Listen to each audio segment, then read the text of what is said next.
Bienvenidos a nuestra inmersión de hoy. Prepárense porque nos vamos a sumergir en un tema que, sinceramente, me tiene fascinado. El poder de nuestros pensamientos. Vamos a explorar las ideas del poder de tus pensamientos, que nos reta a reconsiderar de dónde viene realmente el sufrimiento. Totalmente. A menudo pensamos que el dolor viene de fuera, ¿no? Claro, parece lo lógico. Pero este texto nos propone algo radical, Ya. que el origen está en cómo interpretamos lo que nos sucede, no en los eventos en sí. A ver. Eso suena un poco complejo. ¿Cómo que el dolor está en nuestra interpretación? Pongamos un ejemplo. Imagina que no te invitan a una fiesta. Uf, qué mal. El evento en sí es neutral. Alguien organiza una fiesta y decide a quién invitar, pero tú puedes interpretarlo de mil maneras. Podrías pensar, qué bien, una noche tranquila para mí. O podrías pensar, me han excluido a propósito, nadie me quiere. ¿Ves la diferencia? Sí, claro.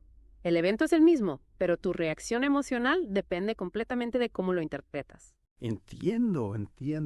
Es como si la fiesta fuera un espejo, y lo que vemos en él depende de nosotros, no del espejo en sí. Exacto. El texto lo dice muy claro. No es lo que sucede, sino la interpretación que hacemos de lo que sucede.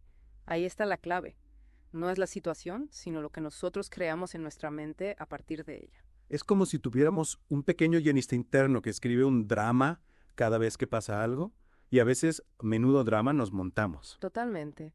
Y lo curioso es que ese guionista suele tirar de los mismos clichés de nuestras inseguridades y creencias preexistentes. Si tiendes a pensar que no eres suficiente, cualquier evento, por pequeño que sea, puede confirmar esa creencia si le dejas al guionista hacer su trabajo. Ostras, es verdad. Es como si buscáramos pruebas para confirmar lo que ya creemos, en lugar de cuestionarlo. ¿Te ha pasado alguna vez? Claro, a todos nos pasa. Es un rollo total. Por eso es tan importante aprender a observar nuestros pensamientos, a darnos cuenta de cuándo el guionista se está pasando de la raya. Vale, pero eso suena más fácil de decir que de ser. ¿Cómo podemos darnos cuenta de esos pensamientos automáticos? A veces ni nos enteramos de que están ahí. Es verdad, requiere práctica como todo. Pero una técnica sencilla es prestar atención a nuestras emociones. Si de repente sientes ansiedad, rabia o tristeza, pregúntate qué pensamiento ha provocado esta emoción. Muchas veces descubrirás que hay una historia de atrás, una interpretación que te está haciendo sufrir. Me gusta eso de prestar atención a las emociones. Es como una señal de alarma que nos dice, aquí hay un pensamiento que necesita ser revisado. Exactamente. Es como si nos pusiéramos las gafas de detectives para analizar lo que está pasando en nuestra mente. Exacto. Y una vez que identificas el pensamiento, puedes empezar a cuestionarlo. Ajá. ¿Es realmente cierto? Hay otras formas de interpretar esta situación. ¿Me está sirviendo este pensamiento o me está limitando? Es como si tuviéramos que convertirnos en los abogados de nuestros propios pensamientos, ¿no? Sí. Analizando las pruebas, buscando argumentos a favor y en contra. Precisamente. Y a menudo descubrirás que las pruebas que sustentan esos pensamientos negativos son bastante débiles, son más bien suposiciones, miedos disfrazados de realidades. Claro. Es fácil dejarnos llevar por el miedo y crear historias catastróficas en nuestra mente. Y aquí es donde el texto nos ofrece una herramienta muy potente, la posibilidad de elegir. ¿Elegir? No somos esclavos de nuestros pensamientos, podemos elegir cómo queremos interpretarlos. Uf, qué alivio escuchar eso. Pero dime, ¿cómo se hace eso en la práctica? ¿Cómo elijo una interpretación diferente cuando mi mente ya se ha lanzado a crear un drama? Bueno, hay varias técnicas que podemos explorar. Una de ellas es la reestructuración cognitiva. Reestructuración cognitiva. Consiste en identificar los pensamientos negativos y sustituirlos por otros más realistas y positivos. Suena interesante. ¿Y cómo se hace eso? Simplemente digo, no, pensamiento negativo, fuera de aquí, quiero uno positivo. No es tan sencillo, ojalá. Requiere un poco más de trabajo. Primero, tienes que identificar el pensamiento automático, como hemos dicho antes. Luego, tienes que analizarlo. Vale. ¿Qué pruebas lo apoyan? ¿Qué pruebas lo contradicen? Y a partir de ahí puedes empezar a formular un pensamiento alternativo que sea más realista y te ayude a sentirte mejor. Vale, entiendo. Es como si tuviéramos que desmontar el pensamiento negativo pieza por pieza, como un mueble de IKEA que ya no nos gusta, y construir uno nuevo con piezas que sí nos sirvan. Me encanta esa analogía, es exactamente eso.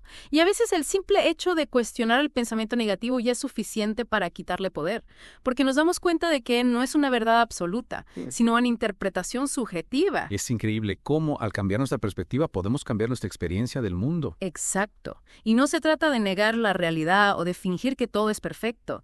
Se trata de elegir la interpretación que nos permita vivir con más paz interior. Es como si tuviéramos el poder de elegir qué tipo de gafas queremos usar para mirar el mundo. Totalmente. Y elegir las gafas que nos permitan ver la belleza, la bondad y las oportunidades que nos rodean. Me encanta esta idea. Siento que estoy empezando a ver el mundo de otra manera. Y creo que es un buen punto para hacer una pausa en nuestra inmersión de hoy.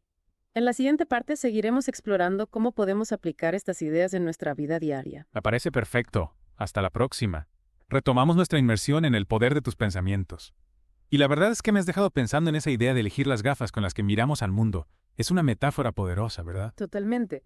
Me ha resonado mucho eso de que no podemos controlar lo que nos sucede, pero sí cómo lo interpretamos. Pero hay veces que siento que las gafas negativas se me pegan a la cara y no hay manera de quitármelas. ¿Te pasa a ti también? Claro, a todos nos pasa. Es como si tuviéramos un piloto automático mental que nos lleva por caminos conocidos, aunque esos caminos nos lleven a lugares que no nos gustan. Exacto. Y ahí es donde entra la práctica, ¿no? Igual que un músculo, nuestra mente necesita entrenamiento para ser más flexible y elegir otras perspectivas. En la primera parte hablamos de la reestructuración cognitiva, de desmontar los pensamientos negativos y construir otros nuevos. Hay otras herramientas que nos pueden ayudar. Por supuesto. El texto nos habla de la importancia del autoconocimiento. Cuanto mejor nos conocemos a nosotros mismos, más fácil es identificar esos patrones de pensamiento que nos limitan. ¿Cómo podemos conocernos mejor? ¿Me recomiendas un viaje introspectivo a lo comer, rezar, amar? Bueno, un viaje así no estaría mal, pero hay formas más sencillas de empezar. Podemos prestar atención a nuestras reacciones, a cómo nos sentimos en diferentes situaciones, a qué tipo de pensamientos nos surgen. También podemos escribir un diario, meditar, o simplemente dedicar unos minutos al día a reflexionar sobre nosotros mismos. Me gusta eso de la reflexión. A veces vamos tan deprisa que no nos paramos a pensar en quiénes somos y qué queremos. Es como si estuviéramos conduciendo un coche sin saber a dónde vamos. Exacto. Y el autoconocimiento nos ayuda a tomar el volante, a elegir el rumbo que queremos tomar en nuestra vida.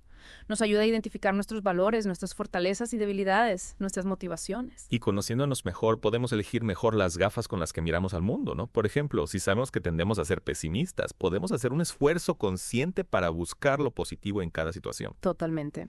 Y también podemos ser más compasivos con nosotros mismos.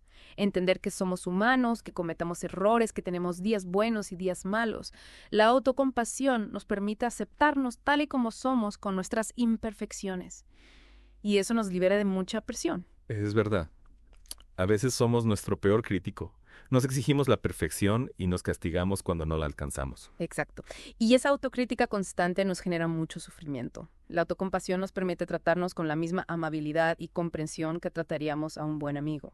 Me gusta mucho esta idea de la autocompasión. Creo que es algo que todos necesitamos cultivar. Y hablando de cultivar, el texto también habla de la importancia de nutrir nuestra mente con pensamientos positivos, ¿verdad? Es como si nuestra mente fuera un jardín. Si lo regamos con pensamientos negativos, crecerán malas hierbas. Pero si lo abonamos con pensamientos positivos, florecerán flores hermosas. Qué bonita metáfora. Y dime, ¿cómo podemos abonar nuestra mente con pensamientos positivos? ¿Hay alguna técnica infalible? No hay una fórmula mágica, pero hay muchas cosas que podemos hacer. Podemos practicar la gratitud, enfocándonos en las cosas buenas que tenemos en nuestra vida. Podemos rodearnos de personas positivas que nos inspiren. Podemos leer textos que nos eleven el ánimo. Podemos escuchar música que nos haga vibrar. Es como si tuviéramos que crear un ambiente propicio para que florezcan los pensamientos positivos. Exacto. Y también podemos ser más conscientes del lenguaje que usamos con nosotros mismos. Si nos hablamos con dureza y crítica, estamos abolando el jardín con veneno. Pero si nos hablamos con amabilidad y respeto, estamos nutriendo las flores. Es verdad. A veces nos decimos cosas a nosotros mismos que nunca le diríamos a un amigo. Por eso es tan importante cultivar un diálogo interno positivo. Podemos empezar por identificar los pensamientos negativos que nos decimos a nosotros mismos y cuestionarlos. ¿Es realmente cierto que soy un inútil? Hay pruebas que lo demuestren. ¿Qué me diría un amigo si me escuchara hablar así de mí mismo? Me gusta eso de preguntarnos qué nos diría un amigo. A veces necesitamos esa perspectiva externa para darnos cuenta de lo duros que somos con nosotros mismos. Totalmente. Y también podemos practicar la autoafirmación. Repetirnos frases positivas que nos ayuden a reforzar nuestra autoestima y nuestra confianza en nosotros mismos. Y eso funciona de verdad. Repetirnos frases como soy fuerte, soy capaz, soy valioso. Al principio puede parecer un poco raro, pero con la práctica esas frases van calando en nuestro subconsciente y van transformando nuestra forma de pensar y de sentir. Es como si estuviéramos plantando semillas de positividad en nuestro jardín mental. Me encanta la idea de plantar semillas de positividad. Creo que es un buen punto para hacer una pausa en nuestra inmersión de hoy. En la siguiente parte seguiremos explorando cómo podemos aplicar estas ideas en nuestra vida diaria. Perfecto. Hasta la próxima. retomamos nuestra inmersión en el poder de tus pensamientos. Y la verdad es que me ha quedado dando vueltas esa idea del jardín mental. Sí, es una imagen poderosa, ¿verdad? Esa idea de que podemos cultivar nuestra mente, como si fuera un jardín, eligiendo las semillas que plantamos. Totalmente. Y me ha hecho pensar en todas esas malas hierbas que a veces crecen sin que nos demos cuenta. ¿Cómo podemos deshacernos de esos pensamientos negativos, los que nos impiden florecer? Bueno, ya hemos hablado de algunas herramientas, como la reestructuración cognitiva, la autocompasión y el diálogo interno positivo. Pero hay otra herramienta que me parece fundamental, la aceptación. Aceptación. ¿Te refieres a aceptar los pensamientos negativos sin más? Eso suena un poco contradictorio, ¿no? No se trata de resignarse a vivir con pensamientos negativos, sino de aprender a observarlos sin juicio, aceptar que están ahí, sin luchar contra ellos. ¿Y eso cómo se hace? Porque a mí cuando me viene un pensamiento negativo, lo que me apetece es echarlo a patadas de mi mente. Claro, es una reacción natural, pero la resistencia solo les da más fuerza. Es como si intentáramos tapar el sol con un dedo. En cambio, si los observamos con curiosidad sin juzgarlos, pierden su poder. ¿Y cómo se observa un pensamiento sin juzgarlo?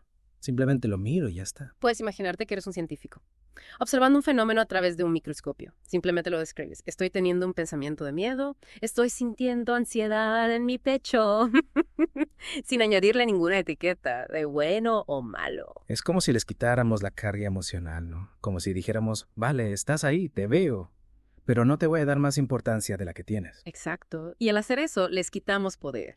Dejamos de alimentarlos con nuestra atención y nuestra energía. Y al aceptar los pensamientos negativos, también tenemos que aceptar las situaciones negativas que nos suceden en la vida. La aceptación no significa resignación. No se trata de decir, bueno, esta situación es horrible y no puedo hacer nada para cambiarla. Se trata de aceptar que la situación es la que es, en este momento, y que a partir de ahí podemos elegir cómo queremos responder.